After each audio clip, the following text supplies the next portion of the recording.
traveling down the Amazon when suddenly you spot a flash of pink. It's a male Amazon river dolphin. It's thought that the pinker he is, the more attractive he'll be to a potential mate. This unique dolphin species is native to the Amazon, and its future is in peril.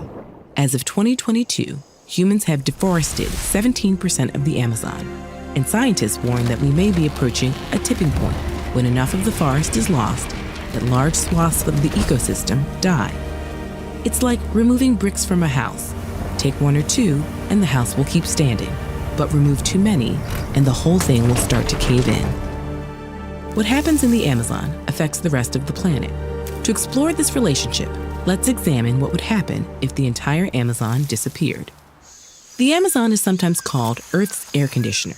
Each day, the sun beats down on its 390 billion trees. The plants photosynthesize, opening their pores and losing water to evaporation. This process, known as transpiration, cools both the plant and the surrounding air and helps form clouds that move over the forest. Through this, the Amazon cycles around 20 trillion liters of water daily.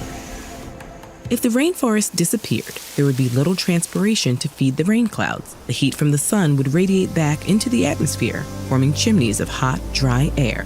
The local temperature would increase by several degrees, and rainfall in the region would drop. Crops and animals would die, as the area, home to 10% of the world's known species and 30 million people, transforms. Villages would be stranded as rivers dry up. Dead fish would contaminate the drinking water. Air quality would plummet as wildfires spread.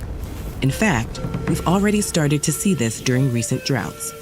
And effects would stretch far beyond the Amazon.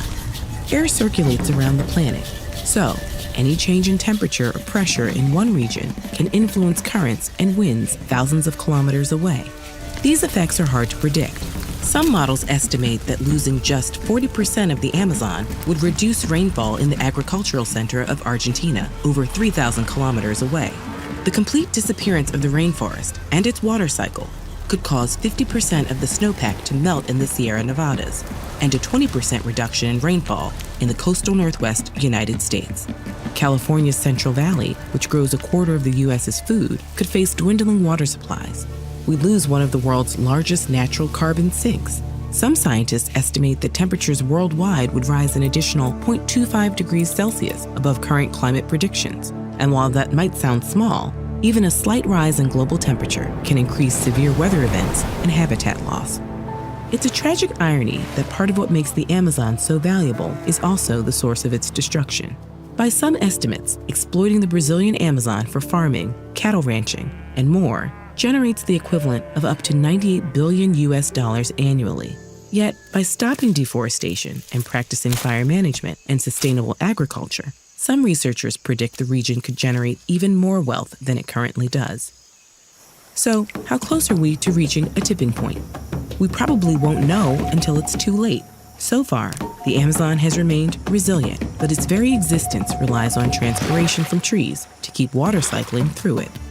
Removing living trees in one location leaves the surrounding area dehydrated and more vulnerable to drought and wildfires. But there are steps we can take today. First, we can choose to buy products from companies that refuse to procure from deforesters.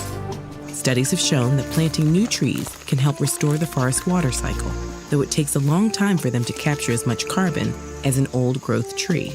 And native stewardship can have a huge impact. There are over 1.5 million indigenous people living in the Amazon.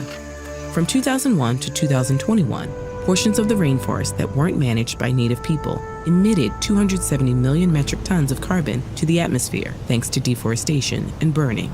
Yet, during that same period, portions managed by indigenous people removed well over 300 million metric tons.